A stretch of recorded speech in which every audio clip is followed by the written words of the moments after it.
किचनमध्ये सकाळी उठताच एक छोटंसं काम केलं तर तुमच्या घरात चमत्कार घडू शकतो.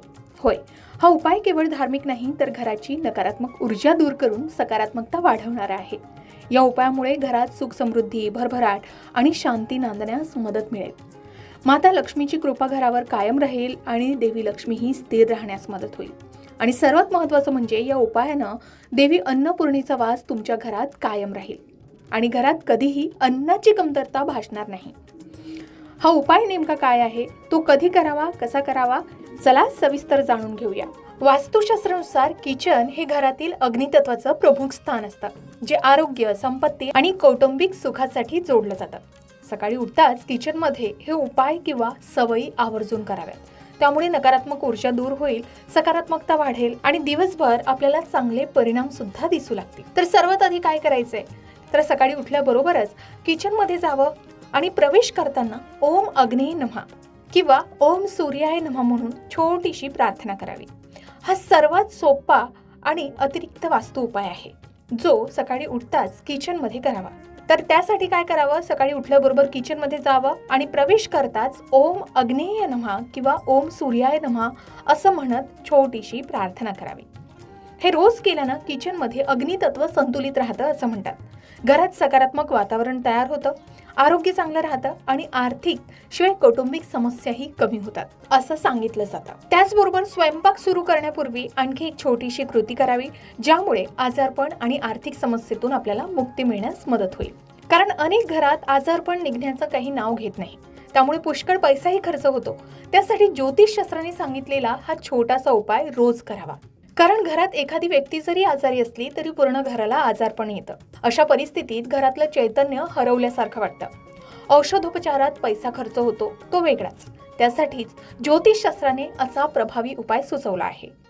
त्याचा उपयोग रोज करा आणि दिलेला उपाय सलग महिनाभर तरी करून बघा, ज्याचा अनुभव तुम्हाला येईल.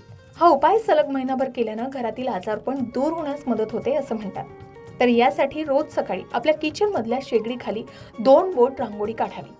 फुलं असेल तर उत्तम, नाहीतर फक्त हळद कुंकू लावून मग शेगडीचा वापर सुरू करावा.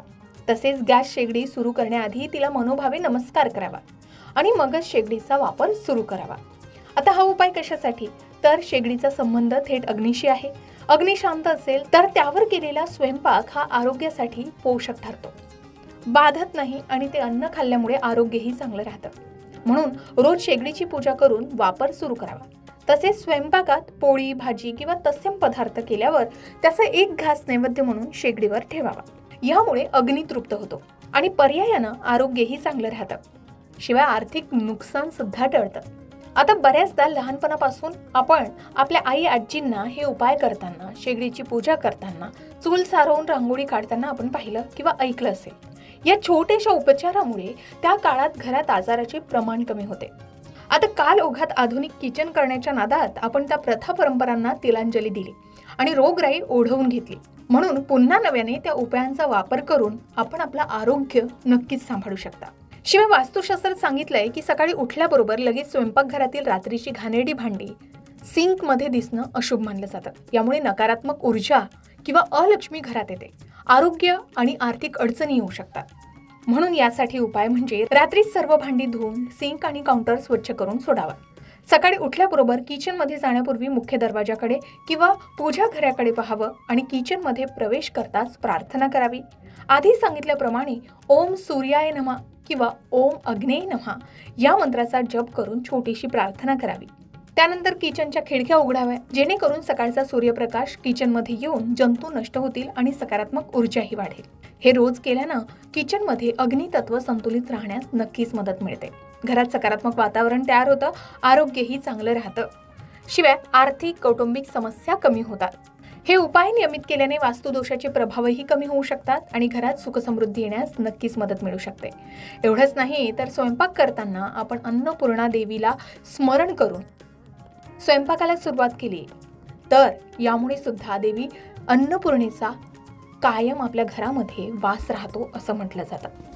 त्याचबरोबर घरात अन्नपूर्णेचा वास कायम राहावा, म्हणजे अन्नाची कमतरता कधीच भासू नये, घरात नेहमी धान्य भरलेलं राहावं, अन्न चविष्ट आणि भरपूर मिळावं, तसेच सुखसमृद्धी आणि सकारात्मक ऊर्जा नांदावी, यासाठी वास्तू, आयुर्वेद आणि धार्मिक परंपरेनुसार काही सोपे आणि प्रभावी उपाय सुद्धा सांगितले गेले.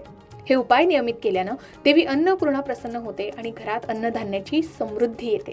यासाठी आपण किचनच्या आग्नेय कोपऱ्यामध्ये म्हणजे दक्षिण पूर्व किंवा उत्तर पूर्व दिशेला छोटी पितळेची, कास्याची किंवा अन्नपूर्णा मातेचा फोटो लावावा. रोज सकाळी आणि संध्याकाळी त्याच्या समोर दिवा लावून ओम अन्नपूर्णाय नमः किंवा अन्नपूर्णा मातेचा मंत्र जप करावा. याचा फायदा असा होतो की घरात अन्नाची कमतरता कधीच येत नाही आणि धनधान्य वाढतं. त्याचबरोबर रोज जेवणापूर्वी किंवा सकाळी जेवण बनवण्यापूर्वी आपण ओम ह्रीम अन्नपूर्णाय नमः या मंत्राचा जप करू शकता किंवा पूर्ण अन्नपूर्णा मातेच्या स्तोत्राचा जप करू शकता. अन्नपूर्णा मातेचा मंत्र 11 किंवा 21 वेळा जपावा.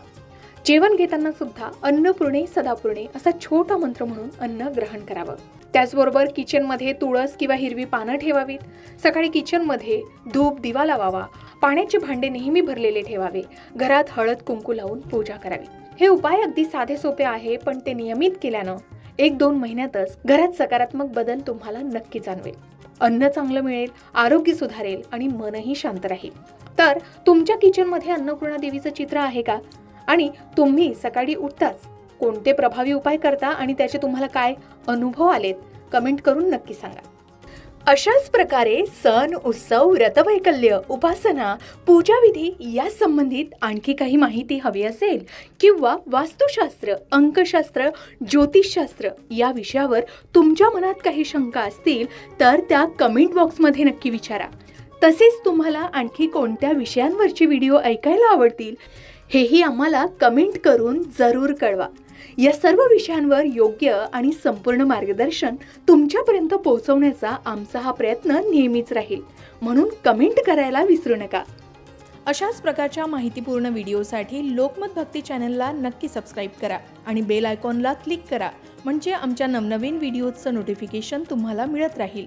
तसेच योग्य आध्यात्मिक मार्गदर्शनासाठी लोकमत भक्तीच्या फेसबुक पेज आणि इन्स्टा पेजला लाईक आणि फॉलो करायला विसरू नका.